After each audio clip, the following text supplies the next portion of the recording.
Halo, kali ini saya akan sharing tentang hukum pertama termodinamika. Kita mulai dari energi internal. Jadi ini adalah semua energi mekanik di semua komponen dari sebuah sistem itu.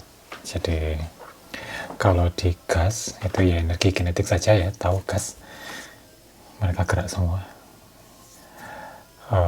Kalau benda padat itu energi kinetik, atomnya akan gerak dan terikat. Jadi ada energi potensial di sana. Jadi energi mekanik kan kinetik dan potensial, sehingga energi internal untuk solid atau padatan itu energi kinetik dan potensial. Kalau untuk gas itu energi kinetik saja. Oke. Baik, kemudian untuk heat, calor, panas, kita sebut calor di sini ya, agak lumayan. Jadi itu energi internal, tetapi yang mengalir ya, yang ditukar ya di bawah, jadi mengalir ke dalam sistem atau keluar sistem. Jadi itu baru disebut kalor. Kalau energi saja, benda diam, itu kita nggak bisa menyebut itu kalornya sekian, tidak. Jadi tapi energinya keluar atau masuk itu kita sebut sebagai kalor. Jadi yang mengalir, energi yang mengalir ya di situ. Jadi kalor mengalir. Kenapa kok mengalir? Karena perbedaan suhu. Jadi jika ada besi dingin terus kita masukkan ke air hangat, maka akan ada kalor, aliran energi di sana ya, aliran kalor di sana. Oke. Atau besi panas, kita cemplungkan air dingin, ada aliran energi lagi. Oke. Bagaimana jika besi dan airnya suhunya sama, tidak ada aliran kalor di sana? Oke, seperti itu. Jadi di sini disebutkan bahwa kalor itu selalu mengalir dari daerah yang panas menuju ke dingin. Untuk mendinginkan, yang panas didinginkan, yang dingin dipanaskan, dihangatkan ya di sini. Baik, kemudian unit atau satuannya itu yang umum adalah joule dan kalori. Itu adalah kalori sendiri adalah kalori yang diperlukan untuk menaikkan suhu 1 gram air. Di sini dari 14,5 sampai 15,5 atau bisa disebut 1 derajat Celcius ya. Oke, 1 kalori 4,186 Joule atau kadang kita sebut 4,2. Misal pengen presisi, nilainya adalah seperti ini. Baik, di sini ada British Thermal Unit, jadi satuan thermal British, dan ARC yang kadang diabaikan. Nah, memang agak lumayan seperti ini ya. Jadi, British Thermal Unit itu kalor yang diperlukan untuk, atau BTU yang diperlukan untuk menaikkan 1 pon air sebesar 1 derajat Fahrenheit. Nah, Fahrenheitnya juga suhunya 0 dan 100-nya bukan suhu, bukan titik D. Ponnya juga bukan satuan internasional, jadi agak merepotkan di sini, jadi jarang dipakai, tapi masih dipakai juga. Baik, kapasitas kalor atau kapasitas panas di sini, jika kita menambahkan kalor ke sebuah objek, temperaturnya biasanya meningkat. Biasanya ada beberapa kasus di mana temperaturnya tetap. Oke. Contoh di sini, kalau kita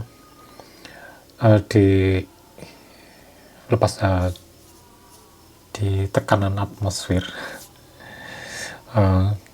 suhunya air sudah 100, kita kasih kalor di sana, maka suhunya tidak berubah dari 100 menjadi misal 105, tidak, tetapi mendidih, jadi berubah menjadi uap. Jika ditambah kalor, maka suhunya nggak naik. Jadi di banyak kasus jika suhunya meningkat ketika dikasih kalor biasanya linear.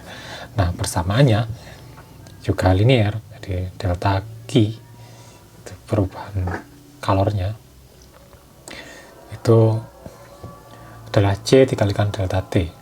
Jadi kalor yang kita berikan itu merubah suhu sebesar delta T dari sekian ke sekian. Nah, linearitas konstanta linearnya itu adalah C, kapasitas kalor. Nah, di beberapa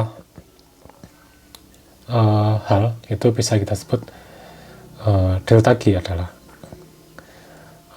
panas yang mengalir ke dalam sistem untuk meningkatkan temperaturnya. C adalah kapasitas kalornya.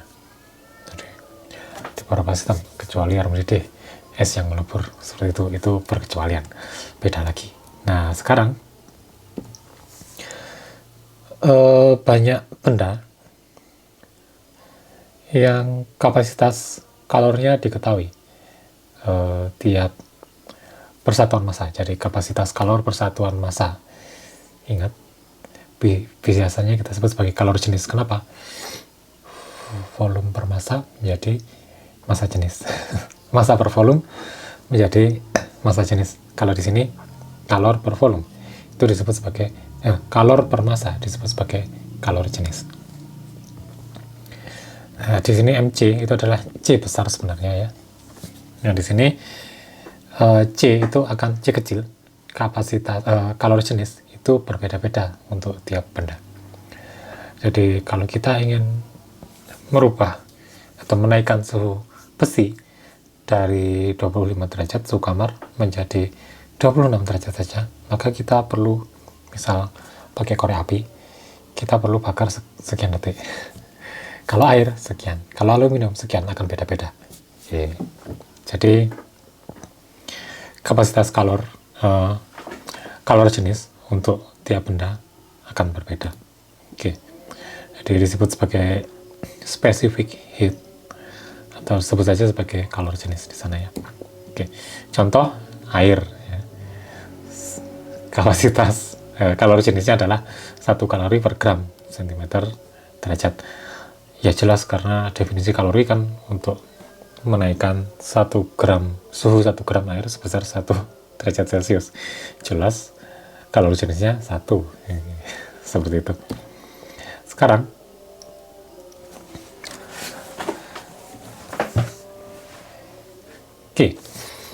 dari situ, dari mc delta T, kita bisa jadi tahu pertukaran, karena kalor yang ditukar sama ya, jadi yang dilepas itu kan sama dengan yang diterima jika kita punya dua sistem. Maka kita bisa pakai persamaan ini, delta Q1 sama dengan delta Q2. Q1 adalah sistem 1, Q2 adalah sistem 2. Q1 bisa saja besi, Q2 bisa air, atau bisa saja Q1 itu besi, Q2 nya aluminium digandeng gitu ya.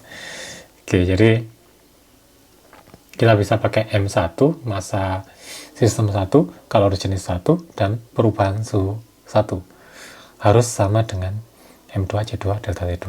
Jadi itu rumus mudah sebenarnya. Kalor laten. Nah, ini yang tadi kita sebut, kalau dipanaskan kemungkinan besar suhunya naik, tetapi ada yang tidak naik. Contoh ketika kita melebur es, esnya suhunya sudah 0, tapi ketika kita panaskan suhunya tetap 0, tapi esnya berubah menjadi air.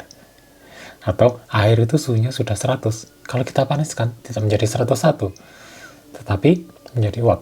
Nah, seperti itu.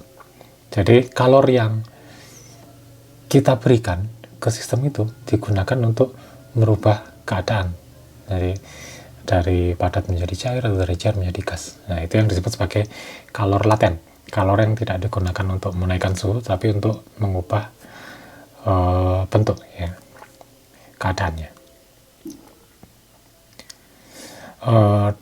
Kalor laten ini di sini disebutkan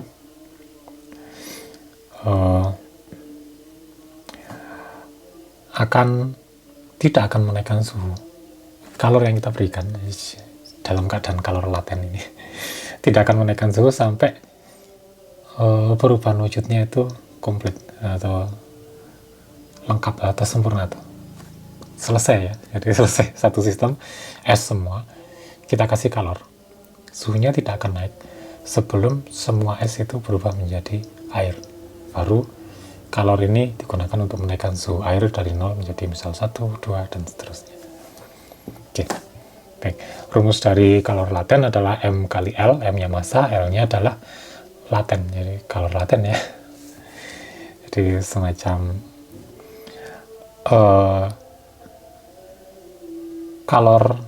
kapasitas kalor, tapi kapasitas kalor yang bukan untuk menaikkan suhu, tapi untuk mengubah wujud zat.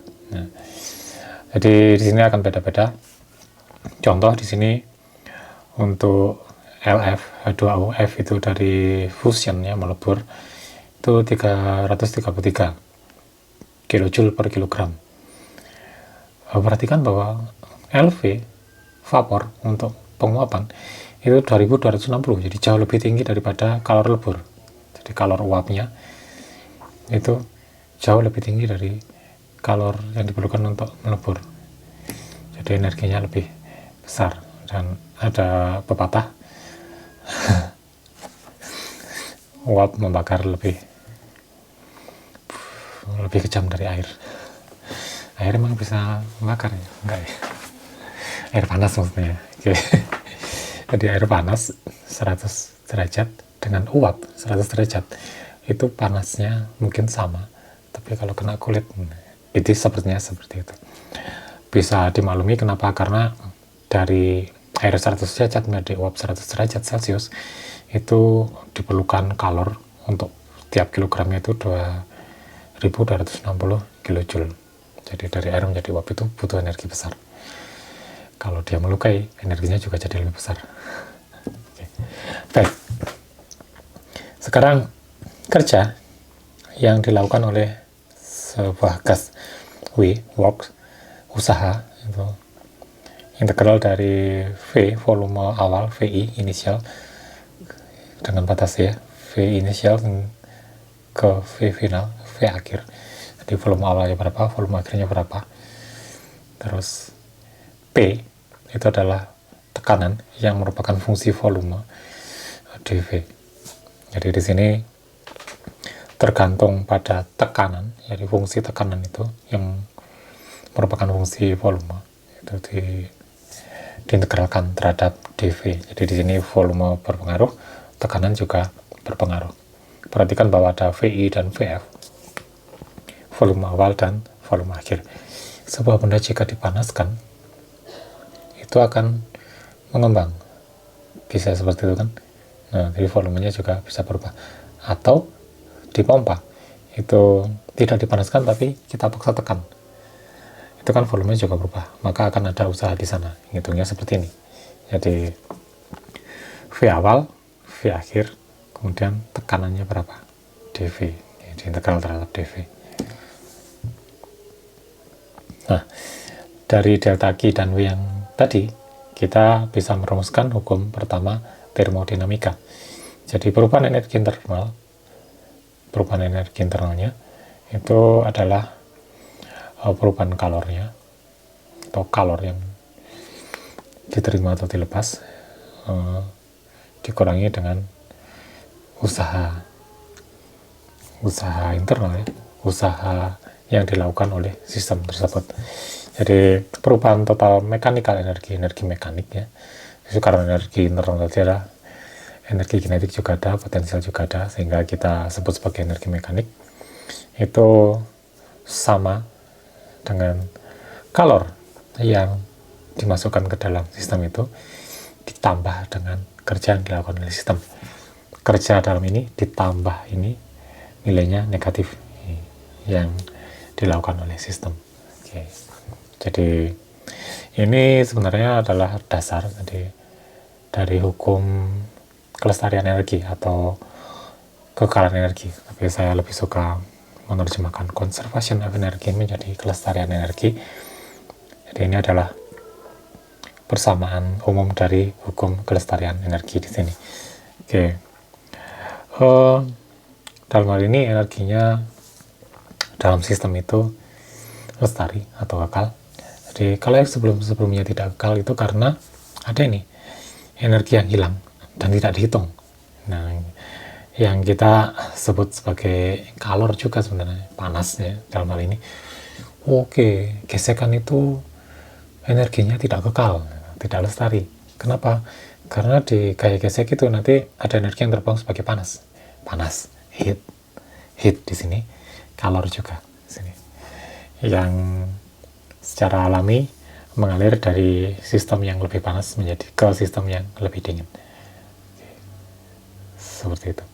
Baik. Demikian sharing dari saya untuk kali ini.